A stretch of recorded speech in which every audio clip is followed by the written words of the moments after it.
The Walking Dead has seen 3 total endings. First, it was the comics, then it was the main series, and now it's The Walking Dead: The Ones Who Live. All have their purposes, and I'd be lying if I said this video wasn't 100% inspired by Dan's Reviews video, where he compares The Walking Dead comics ending to The Walking Dead show's ending.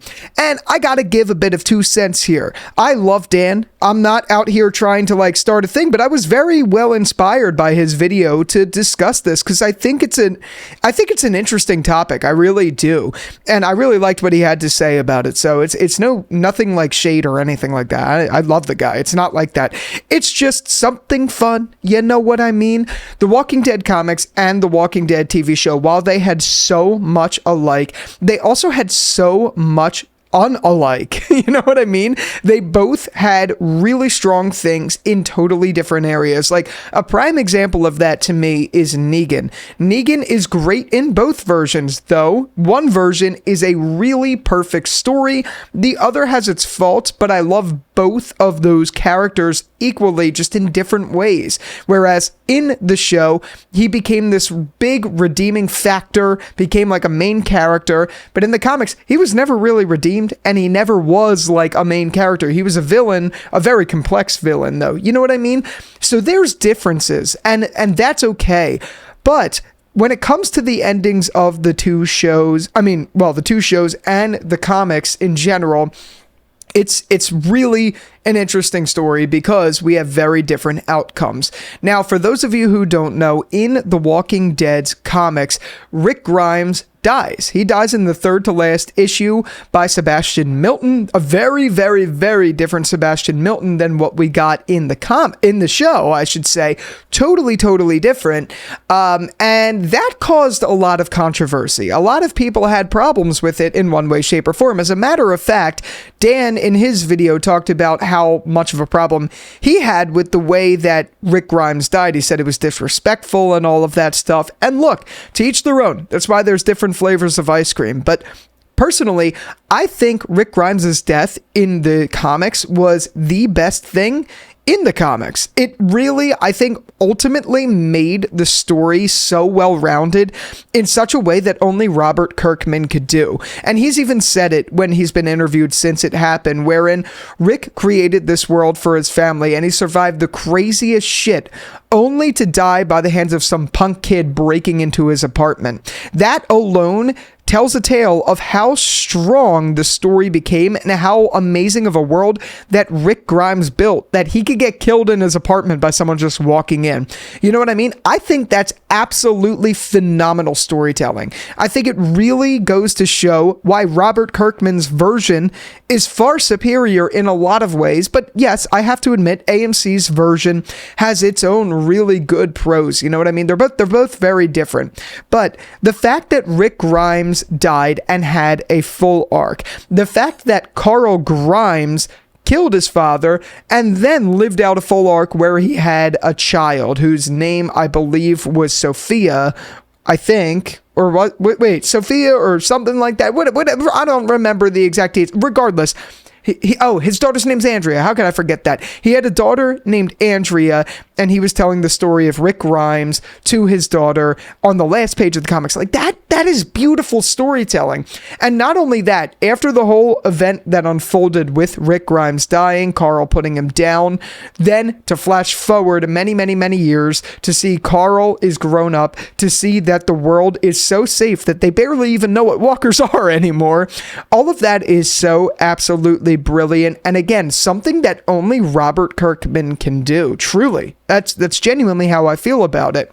So when you take a story like that and compare it to what we got in the show, it's very hard because while majority of the show, even up to season 11, really did a lot of things faithful to the comics, it also really didn't. And when it came to where we saw all our characters by the end of season 11, there was just no way on God's green earth that you could have a similar ending to what you did in the comics. It's just not possible. Carl's not there. Rick's not there. Maggie Jesus, not Maggie, not Morgan. What's her name? Michonne is not there. You know what I mean? Like, you're losing a lot of the core characters that made that story possible. Where, like, Michonne was George Hawthorne or something like that. All of that worked so well in the comics. You just can't translate it the same way on screen, because here we have Daryl, who never existed in the comics. We have Carol, who only existed for like a couple issues in the comics. Then you have like Magna's group, who, I mean, they were pretty relevant in the comics. You have like Princess and all that. Like, it just wouldn't have worked. You can't really do it with Judith and RJ if you did a flash forward, because it doesn't have that same emotional appeal that you would get out of something like the comics, where Carl was like old man Carl, the last man standing, like the prophecies said. That was so, oh my god, I literally, like, I don't know how I get women. I don't get women. This is okay, I just gotta I gotta stop. This is terrible. Whatever. You get what I mean. Like, that was always like a thing for a while. People were talking about how Carl Grimes was going to be like the last man standing, blah, blah, blah. We kind of got that in the show in the comics in a much better way. And I like what we did. I think it really did work very well in the show because of those differences. It's not the same, but I don't necessarily think the show did a terrible job. I think where it really had its faults is it became a marketing ploy for the spin-offs, being Dead City, you know, Daryl Dixon, and The Ones Who Live. And I'm okay with a little bit of that, because in a universe like this that's so big, you're going to have things like that, and that's what separates this from the comics. But the core ending to The Walking Dead, we're going to start there. The core ending to The Walking Dead, I liked where they left things in a way with our main group of survivors. It left in a satisfying way that they were in this environment that was safe enough for them to just be happy and go on about their lives. I'm okay with that. You know, the fact that Aaron's around, you know, Father Gabriel's around, and all the others who survived, like Eugene, Stephanie, blah, blah, blah, all them. The way they went out, I don't really care if I never see them again. And we did see Father G later on, whatever, but I'm okay with that. It's just, I think that ending wasn't really an ending at all. So it's hard for me to sit down and say definitively that it was like an ending on the same front that we could compare the Walking Dead comics to. You know what I mean? They're totally different.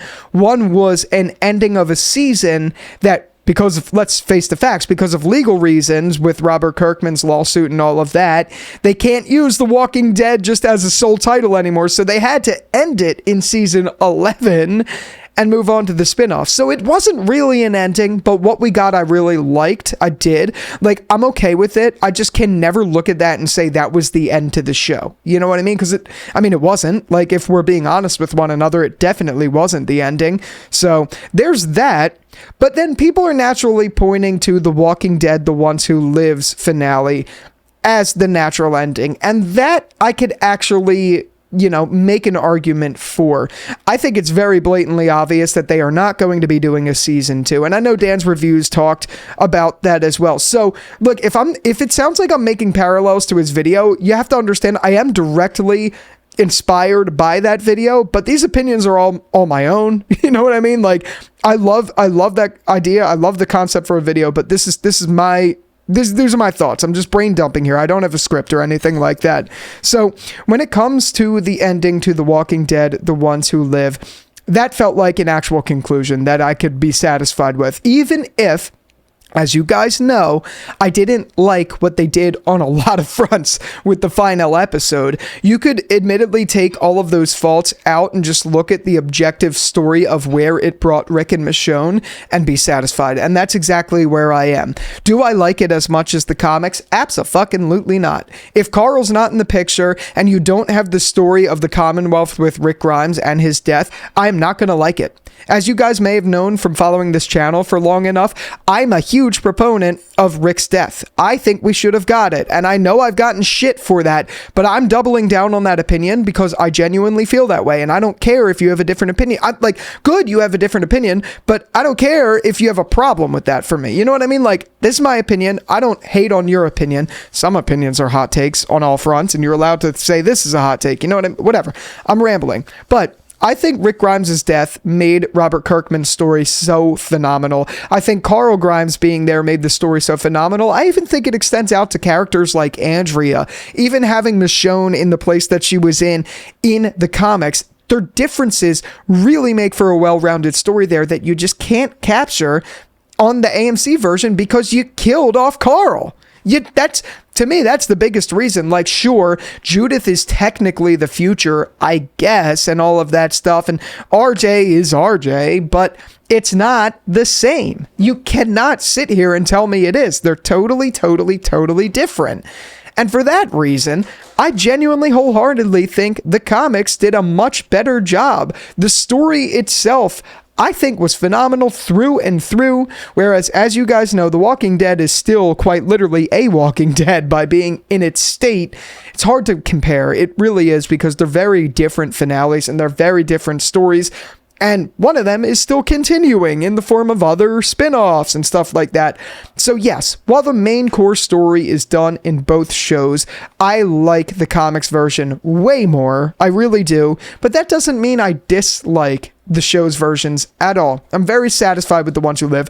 I was satisfied with the ending to season 11, even though that left a lot to be desired and all of that stuff. But if we're going to put 2 and 2 together, the comics win every time. They just do. Would love to hear your thoughts down below. Did you like the comics more? Did you like the show more? Can't wait to start a healthy conversation down there. And bye.